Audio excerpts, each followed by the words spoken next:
جو لوگ مصیبتوں کو برا سمجھتے ہیں، ایک صحابی تھے، ان کی شادی ہو گئی ایک صحابیہ سے، نکاح ہوا تھا مدینے میں، سال بھر خوشحالی سے گزرتے رہے، بہت اچھے دن گزرے۔ سال ختم ہونے کو تھا کہ خاتون جو ہے لڑائی کرنا شروع کر دیتی، کہتی ہے مجھے تمہارے ساتھ رہنا نہیں، مجھے طلاق چاہیے، ڈائریکٹ طلاق۔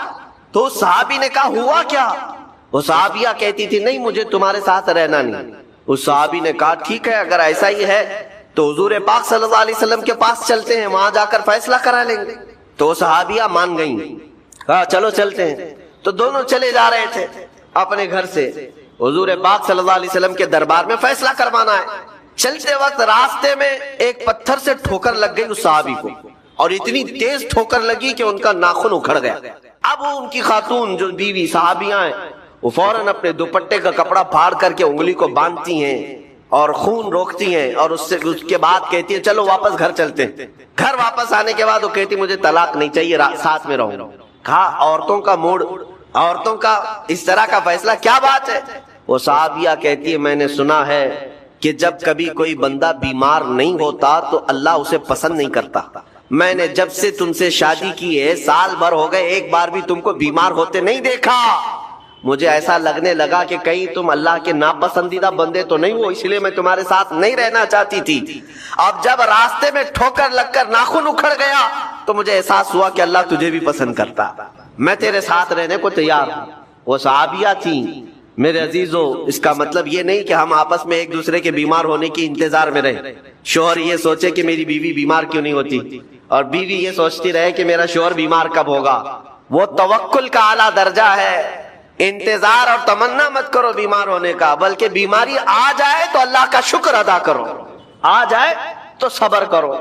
عزیزان گرامی وقار، ہم آج امام حسین اور ان کے رفقائے گرامی رضوان اللہ علیہم اجمعین کو یاد کرتے ہیں تو صرف رونے کے لیے نہیں یا صرف غم منانے کے لیے نہیں، بلکہ داستان کربلا سنانے کا ایک عظیم مقصد یہ ہوتا ہے کہ نوجوانوں کے اندر بلکہ بوڑھے اور بچوں کے اندر بھی ایمانی جذبہ ایسا آ جائے کہ وہ ہر مصیبت پر ڈٹ کر کھڑے ہو سکے، ہر یزیدی کا مقابلہ کر سکے۔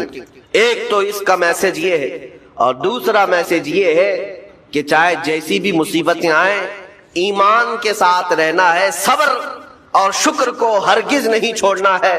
مصیبتیں ہمارے پاس اب اتنی بڑی تو نہیں آتی کہ ایک خاندان کے ہی اتنے لوگوں کو کاٹ دیا جائے، ایسی مصیبتیں تو نہیں آئی۔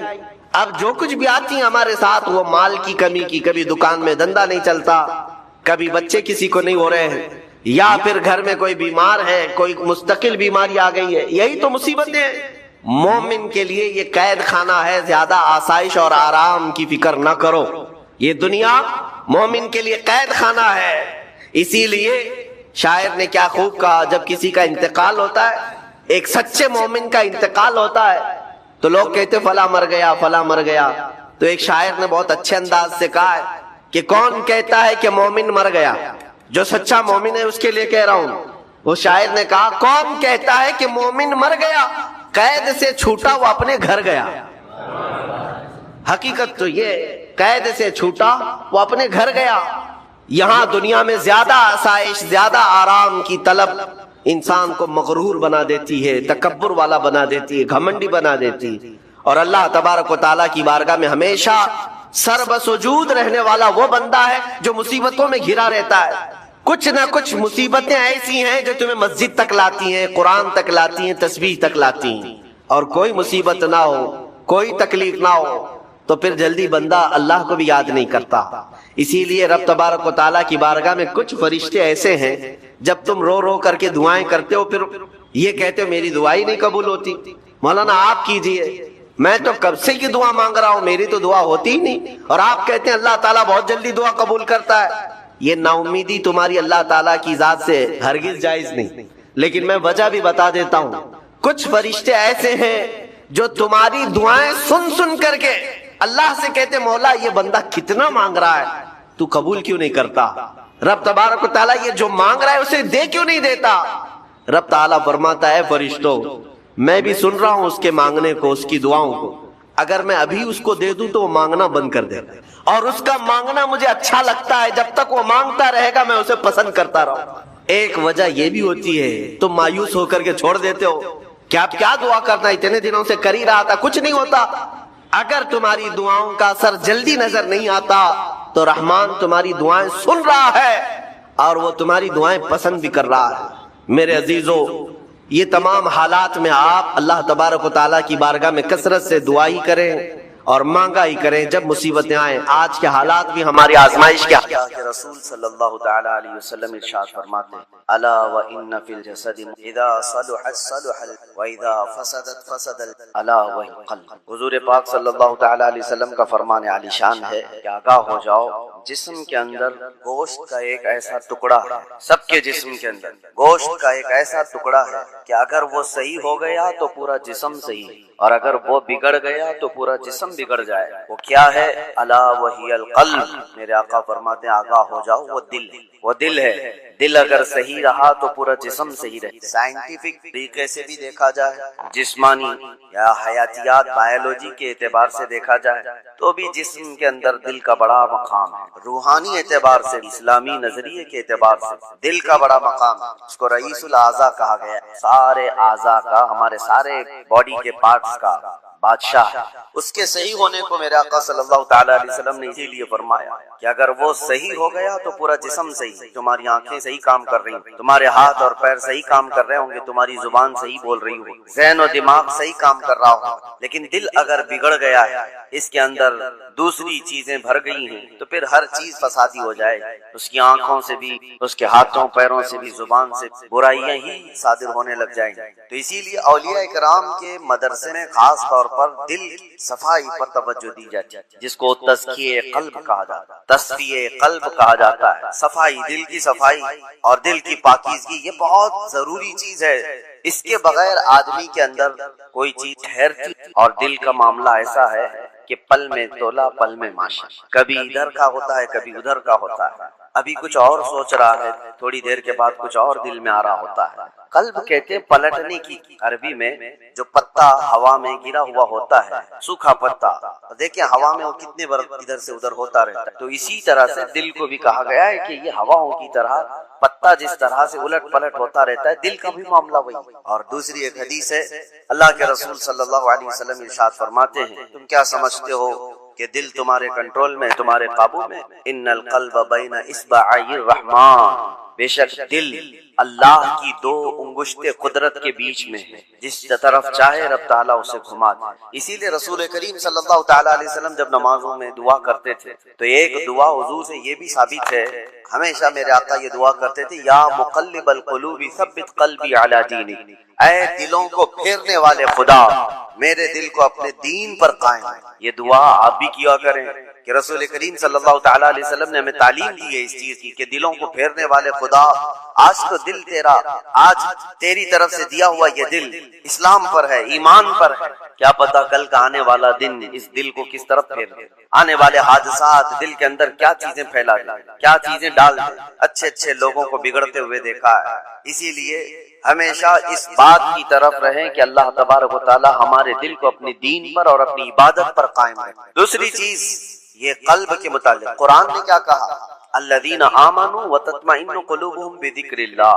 ہاں، یہ دل کا اطمینان کہاں سے؟ آج پتہ ہے آپ کو پورے ورلڈ میں، دنیا میں سب سے زیادہ کامن چیز جو بیماری ہے لوگوں کو، وہ دل کی بے چینی، دل کی گھبراہٹ۔ اب اس کو بایولوجی کے اعتبار سے بلڈ پریشر کہا جائے، بی پی کہا جائے کہ خون کا دوران اس میں پریشر زیادہ ہو جاتا ہے، یہ سارا کا سارا معاملہ دل سے ہی تو ہے۔ اس کو سائنسی نظریے سے دیکھنے والے لوگ الگ الگ طریقے سے سمجھتے ہیں کہ دل کے اندر چکناہٹ زیادہ آ گئی، خون میں موٹاپا آ گیا ہے، بلڈ جو ہے وہ تھوڑا سا تھک ہو گیا ہے، جس کی وجہ سے دوران خون کم ہو گیا اور پریشر بڑھتا گیا اور بی پی اٹیک آ گیا ہے، فلاں چیزیں، اس کو بایولوجی کے اعتبار سے دیکھنے والے۔ لیکن صوفیاء کرام فرماتے ہیں جب جب گناہ زیادہ ہوتے ہیں دل کے اوپر دورہ بڑھ جاتا ہے، دل کی بے چینی اور گھبراہٹ بڑھ جاتی ہے۔ جب کبھی دل کے اندر بے چینی اور گھبراہٹ ہو، صوفیاء کرام فرماتے ہیں سب سے پہلے توبہ کرو، اللہ کریم کی بارگاہ میں اپنے آنسو بہاؤ،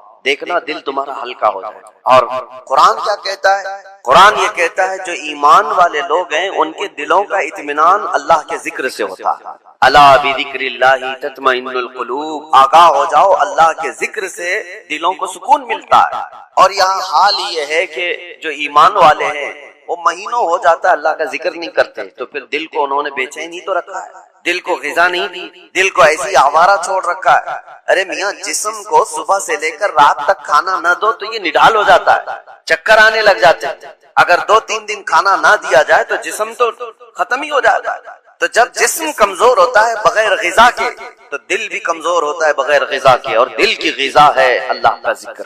اللہ کا ذکر جب ہو تو یہ دل کو پاورفل بناتا ہے، دل کے اندر مضبوطی آتی ہے۔ 2 چیزیں خاص کر لیں اپنی زندگی میں، ایک استغفار کثرت سے، استغفر اللہ ربی من کل ذنب واتوب، بیٹھتے اٹھتے جس وقت بھی ہو استغفار کثرت سے توبہ کرنا ہے۔ نہ جانے ہماری آنکھیں ابھی کیا کر کے آئی، پتہ نہیں ہمارے ہاتھوں نے کیا کر دیا، ہماری زبان نے کیا کیا، دن بھر کی خطائیں یہ بڑھتی چلی جاتی ہیں۔ اور ایک حدیث یہ بھی ہے کہ جب انسان پیدا ہوتا ہے نا تو اس کا دل بالکل صاف شفاف آئینے کی طرح ہوتا ہے، صاف شفاف ہوتا ہے آئینے کی طرح۔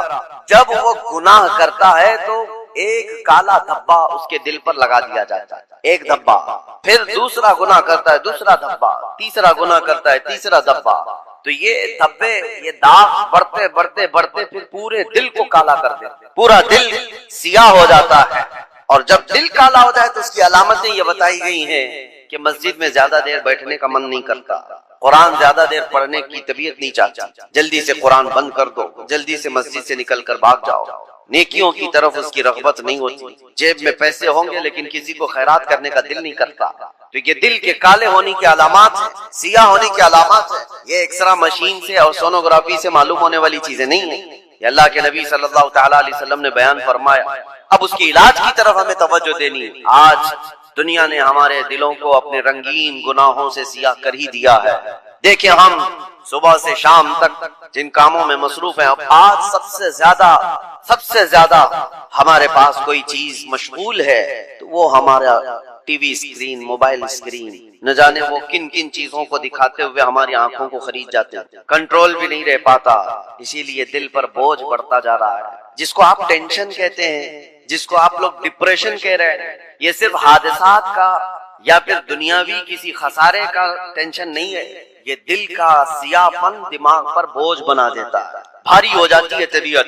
کچھ لوگوں کو گھروں میں طبیعت نہیں لگتی کہ بیٹھنے کا بھی من نہیں کر رہا، کھانے کا بھی من نہیں کر رہا، کسی سے بات کرنے کا بھی من نہیں کر رہا۔ یہ بہت اپر لیول پر آ گئی چیز کہ اس کی دل کی بے قراری بہت بڑھ گئی، گھبراہٹ بہت زیادہ بڑھ گئی۔ اسی لیے ہم صوفیہ اکرام کو دیکھتے ہیں، جب کبھی کسی کے دل کی بے چینی بڑھ جاتی، گھبراہٹ بڑھ جاتی تو وہ کسی اللہ والے کی بارگاہ میں چلے جاتے، صوفیہ اکرام کی بارگاہ میں چلے جاتے، آستانوں پر چلے جاتے، اللہ کا ذکر کرتے، پھر وہ اپنے دل کی پاکیزگی لے کر کے واپس لوٹتے۔ وجہ کیا ہے؟ اب میں علاج کی طرف آتا ہوں کہ دل کو پاک کرنا ہے تو کیا چیز چاہیے۔ کئی علاج ہے، اس میں سب سے پہلا تو ذکر الہی۔ اللہ کے رسول صلی اللہ تعالی علیہ وسلم نے جو فرمایا اس کو بھی میں آپ کے سامنے رکھتا ہوں۔ پہلے ہم چل رہے ہیں کہ اسلام میں ہر چیز کے پاک کرنے کا طریقہ بتایا گیا۔ کپڑے پر اگر نجاست لگ گئی تو پاک کرنے کا طریقہ ہے، نجاست پیشاب پخانہ کسی بھی چیز کی غلاظت لگی ہو تو اس کو پاک کرنے دھلنے کا طریقہ ہے۔ کپڑے کو 3 بار دھو، 3 بار نچوڑو، اچھے سے سکھاؤ، کپڑا پاک ہو جائے گا۔ برتن میں نجاست لگ جائے تو اس کے پاک کرنے کا طریقہ ہے۔ اگر پانی کی بالٹی میں کوئی نجاست گر گئی اس کو پاک کرنے کا بھی طریقہ ہے۔ فقہ میں سب کے کنویں میں نجاست گر گئی، کنواں تھا اس میں چوہا گر گیا، بلی گر گئی، بکری کتا جو بھی جس سائز کا ہے اس کے سب کے مسئلے موجود ہیں، کتنے ڈول پانی نکالنے پر یہ پانی پاک ہو جائے گا۔ زمین کے پاک کرنے کا بھی طریقہ ہے۔ زمین پر اگر نجاست لگی، مثال کے طور پر کسی جانور نے لید کر دیا، گوبر کر دیا، اب نجاست تو لگی ہے، اس کو پاک کیسے کیا جائے؟ تو فقہ کا قانون ہے کہ زور بارش ہو جائے یا آپ تیزی سے اس پر پانی بہاؤ اور پھر تیز دھوپ پڑ جائے، زمین سوکھ گئی تو وہ زمین پاک، کیونکہ اب اس کو نچوڑا نہیں جا سکتا، زمین تو جہاں ہے وہی۔ تو اس کا قانون یہ ہے کہ تیز بارش ہو گئی اور تیز دھوپ پڑ گئی، سوکھ گئی زمین تو پاک۔ بارش نہیں ہے تو تیز پانی مار دیا اور اس کے بعد دھوپ لگنا ضروری، تیز دھوپ اس کو لگی ہو تو زمین پاک. تو یہ نجاستوں سے پاک کرنے کے طریقے. اب آئیے میں آپ کو بتاتا ہوں. دل پر نجاست لگی یہ کیسے پاک کیا جائے؟ گناہوں کے دھبے لگے ہو، اس میں نہ جانے لالچ، غیبت، کینہ، بغض، عداوت، نہ جانے کیا کیا چیزیں بھر گئی ہیں. یہ نجاست پاک کرنے کا طریقہ کیا ہے؟ مولانا جلال الدین رومی مثنوی شریف کے مصنف فرماتے ہیں دل کو پاک کرنے کا طریقہ ویسی ہی ہے جیسے زمین کو پاک کرنے کا طریقہ ہے. زمین کو پاک کرنے کے لیے تیز بارش کا ہو جانا اور تیز دھوپ کا پڑ جانا کافی ہوتا ہے کہ زمین پاک ہو جاتی ہے. دل کو پاک کرنے کے لیے ذکر الہی کی بارش ہونا چاہیے اور کسی شیخ کامل کی تیز نگاہ پڑنی چاہیے. دل پاک ہو جاتا ہے. ذکر الہی کی بارش ہو تو پانی کی طرح اس کو دھل دیتا ہے اور اس کے بعد کسی شیخ کامل اللہ والے کی نظر اس پر پڑے تو پھر اس کا دل اسی طرح سے سوکھ کر کے پاک ہو جاتا ہے جیسے زمین پاک ہو گئی. آج ہمارے لیے یہی تو مسئلہ ہے کہ ہم اپنا وقت اپنے دل کی پاکیزگی کے لیے نہیں نکال پاتے. ہمارے پاس یہ وقت ہی نہیں رہ گیا. ہاں اگر جسم کے اندر کوئی بیماری آ گئی تو پھر بھاگیں گے دوڑیں گے ڈاکٹرز کے پاس علاج کرائیں گے. میرے عزیزو یہ بے چینی اور بے قراری اور گھبراہٹ کا علاج ان کے پاس بھی نہیں. وہ ڈاکٹر زیادہ سے زیادہ آپ کو نیند کی گولیاں دے سکتے ہیں ڈپریشن کم کرنے کے لیے، سٹریس کم کرنے کے لیے. آپ اچھے سے سو، گھنٹوں سوتے رہو. کسی کو سلا دینا یہ ڈپریشن کا علاج نہیں ہے. اور کچھ تو ڈاکٹرز کے پاس جا کر ڈپریشن کا علاج گولیوں سے لے کر کے آ گئے اور کچھ اپنے ہاتھوں علاج کرنے کے لیے سگریٹ پینے لگ گئے. اپنے ہاتھوں علاج کرنے کے لیے وہ بیڑی گٹکا کھانے لگ گئے. ان کو یہ لگتا ہے کہ جیسے ہی ڈپریشن ہوگا، ٹینشن ہوگا، سگریٹ پھونکوں گا تو ٹینشن فری. اس سے 2 قدم آگے بڑھ کر کچھ لوگ شراب کی طرف چلے گئے. اس سے آگے قدم بڑھ کر کے چرس، افیون، گانجا اس پر چلے گئے. ان سب سے پوچھو تو ایک ہی جواب دیتے ہیں ٹینشن فری ہو جاتے ہیں یہ لے کر کے. سگریٹ والا بھی، شراب والا بھی، چرس گانجے والا بھی اس کو یہ لگتا ہے کہ یہ لینے کے بعد ایسا لگتا ہے میں ہواؤں میں اڑ رہا ہوں. اس کے بعد نشہ اترنے کے بعد پھر کیا ہوتا ہے؟ یہ تو اس طرح سے ہے کھجلی کی بیماری. جب تک کھجاتے رہو اچھا لگے، ہاتھ چھوڑ دو تو پھر جلن شروع ہو جائے، چمڑی چھل جائے. گناہوں کا یہی معاملہ ہے. کرنے کے وقت تھوڑی سی لذت لیکن وہ بڑے داغ دھبے چھوڑ جاتے ہیں. بے چینی اور بڑھ جاتی، گھبراہٹ اور بڑھ جاتی. میں نے تڑپتے ہوئے لوگوں کو دیکھا ہے جن کو نشہ نہیں دیا گیا، جو نشے کے ایڈکٹ تھے. ان کو اگر اچانک روک دیا گیا تو پھر وہ ہاتھ پاؤں ایسے مارتے ہیں کہ ان کے ہاتھ میں چاقو آ جائے تو کسی کو مار بھی ڈالے. ان کے پاس جو کچھ بھی آ جائے وہ سامنے والے کو قتل بھی کر دیں اپنے نشہ کے لیے. وجہ کیا ہے؟ دل کو اتنا بے چین اور بے قرار کر دیا انہوں نے دنیاوی یہ غلاظتوں سے علاج کرنے کے چکر میں کہ وہ دل کی بے چینی ہائی لیول پر بڑھ گئی. دل کی بے چینی اور بے قراری نشہ سے صحیح نہیں ہوتی. دل اللہ کا بنایا ہوا ہے، یہ رحمان کا بنایا ہوا ہے. علاج بھی اسی کے ذکر سے ممکن ہے. اللہ ہی کے نام سے یہ دل کو سکون ملتا ہے. اسی لیے مولانا جلال الدین رومی رحمۃ اللہ تعالی علیہ ایک بات اور بھی کہتے ہیں. خانہ کعبہ دیکھا ہے؟ خانہ کعبہ توجہ چاہتا ہوں. خانہ کعبہ اتنا معظم، اتنا مقدس ہے کہ اس کے لیے کروڑوں مسلمان پوری دنیا کے اطراف و اکناف سے آ کر طواف کرتے ہیں، بوسے دیتے ہیں، سینہ لگاتے ہیں. یہ خانہ کعبہ اللہ کا گھر ہے. لیکن مولانا روم فرماتے ہیں ہے تو کعبہ یہ ابراہیم خلیل اللہ کی بنائی ہوئی عمارت ہے. ابراہیم خلیل اللہ علیہ السلام کی بنائی ہوئی عمارت ہے کعبہ. اور وہ کہتے ہیں کہ کعبہ بنائے خلیل اطہرست وہ دل گزرگاہ رب جلیلست. لیکن دل جو ہے مومن کا دل، اللہ کے رسول نے فرمایا قلب المؤمن عرش اللہ. مومن کا دل اللہ کا عرش ہوتا. کعبہ ابراہیم خلیل اللہ نے بنایا، دل تو رب ذوالجلال نے بنایا. تو کہا ہے مولانا روم نے کہ کعبے سے بھی افضل ہے مومن کا دل. کعبے کی بے حرمتی اس سے بڑھ کر کے مومن کے دل کی بے حرمتی. مومن کے دل کا مقام اور بھی بلند کیا گیا. اسی لیے میرے عزیزو حضور پاک صلی اللہ تعالی علیہ وسلم نے جو فرمایا اتقوا فراست المؤمن فانه ينظر بنور اللہ، اس کا مطلب کیا ہے؟ حضور نے فرمایا مومن کی فراست سے ڈرو، اس لیے کہ جب وہ دیکھتا ہے تو اللہ کے نور سے دیکھتا ہے. یہ کس کے لیے فرمایا گیا؟ وہ مومن صالح جس کا دل پاک ہے.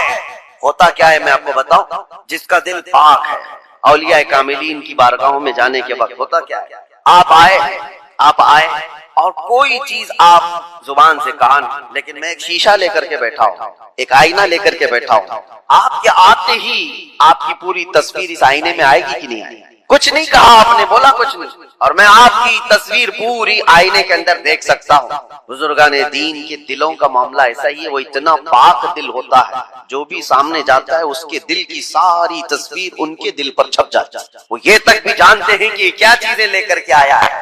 ایسا نہیں ہے کہ یہ کسی اور طاقت و قوت سے، جادو سحر سبلی سے یہ معلوم کر رہے، بلکہ دل کی پاکیزگی اتنی ہے کہ سامنے والے کے دل کی تصویریں اس پر چھپ جاتی ہیں، دل پاک رکھنے کا اسی لیے حکم بزرگان دین نے فرمایا۔ آج سب سے زیادہ غلاظت اسی کی ہے ہمارے پاس۔ میں ایک اور بات آپ سے پوچھتا ہوں، یہ اللہ کا گھر ہے، مسجد ہے، مسجد میں کوئی اگر غلاظت لا کر کے پھینک دے تو کیا آپ برداشت کریں گے؟ مسجد کے اندر کوئی پیشاب پخانہ اللہ ہزار بار نہ کرے، معاذ اللہ، لا کر کے ڈال دے تمہارے سامنے، تم برداشت کرو؟ آپ جھگڑ دو گے، تھپڑ لگا دو گے، اس کو نکال باہر کر دو گے کہ یہ اللہ کا گھر ہے، یہاں پر غلاظت کیسے ڈال دیا تو نے؟ جو مسجد کی صفوں پر غلاظت دیکھنے کو تیار نہیں وہ مسلمان پھر اپنے دل کو جو اللہ کا عرش ہے اس میں غلاظتیں کیسے ڈال رہا ہے؟ خود سے تو ڈال رہا ہے، نہ جانے کس کی محبت، نہ جانے کون کون سے غلیظ سوچے اس نے دل میں ڈال رکھا۔ اسی لیے حضرت صابر کلیری رحمۃ اللہ تعالی علیہ فرمایا کرتے، ایک دل ہے اس میں دو چیزیں نہیں آ سکتی، یا تو اللہ کی محبت آئے گی یا تو پھر انسانوں کی، اللہ رسول کی محبت ہوگی یا تو پھر انسانوں کی، دنیا کی محبت اور اللہ کی محبت ایک ساتھ دل کے اندر نہیں آ سکتی۔ تو تم یہ فیصلہ کرو کس چیز کو تم نے جگہ دے رکھا ہے، اپنے دل کو کس کے لیے کھول رکھا ہے۔ میرے عزیزو، اور ایک علاج کی طرف میں آپ کو لے کر چلتا ہوں۔ اللہ کے رسول صلی اللہ تعالی علیہ وسلم کے پاس ایک صحابی آئے، ایک علامت اور بھی میں آپ کو بتاؤں، نماز پڑھتے ہیں، جیسے ابھی میں نے کہا دل کے کالے ہونے کی علامت یہ ہے کہ مسجد میں زیادہ دیر دل نہیں کرتا، نمازوں کا وقت ہو جائے تو طبیعت بھاری لگنے لگے، اسے عبادتوں کی طرف شوق نہیں لگتا، یہ دل کے اس کے سیاہ ہونے کی علامت۔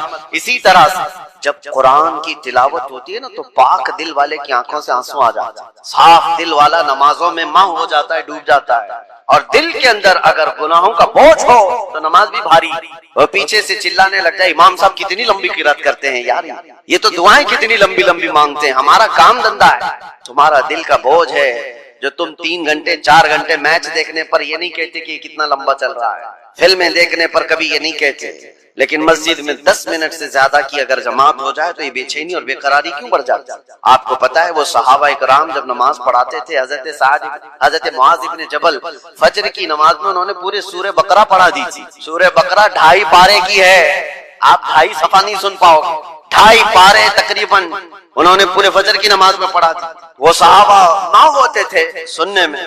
اب جس بات کے لیے میں کہہ رہا ہوں، نمازوں میں اگر بے چینی اور بے قراری بڑھ گئی تو کیا کرنا چاہیے؟ ایک صحابی آئے تھے حضور کی بارگاہ، یوں کہا یا رسول اللہ صلی اللہ علیہ وسلم، دوسرے لوگ سب جو آپ کے پیچھے نماز پڑھتے ہیں تو روتے ہیں، گڑ گڑاتے ہیں، اللہ کو یاد کرتے ہیں، مجھے رونا نہیں آتا، قرآن پڑھنے پر مجھے اشک نہیں آتے۔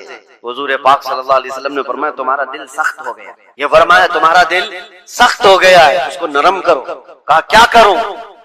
کیا علاج میرے آقا نے بیان، وظیفے تو کرتے ہی رہتے ہیں۔ حضور پاک صلی اللہ تعالی علیہ وسلم فرماتے ہیں جاؤ کسی یتیم بچے کے سر پر ہاتھ پھیرو، اللہ دل نرم کر۔ ایک علاج یہ بھی میرے آقا نے فرمایا، یتیموں کے لیے دل میں اپنے احساس پیدا کرو، دل نرم ہو جائے۔ آج سچ بتاتا ہوں میرے عزیزوں، ڈھونڈو ہزاروں ایسے غربا اور مساکین جن کی آنکھوں کو پوچھنے والا کوئی نہیں، جن کی ٹھنڈی اور گرمیوں کے سلسلے میں کوئی دیکھنے والا نہیں۔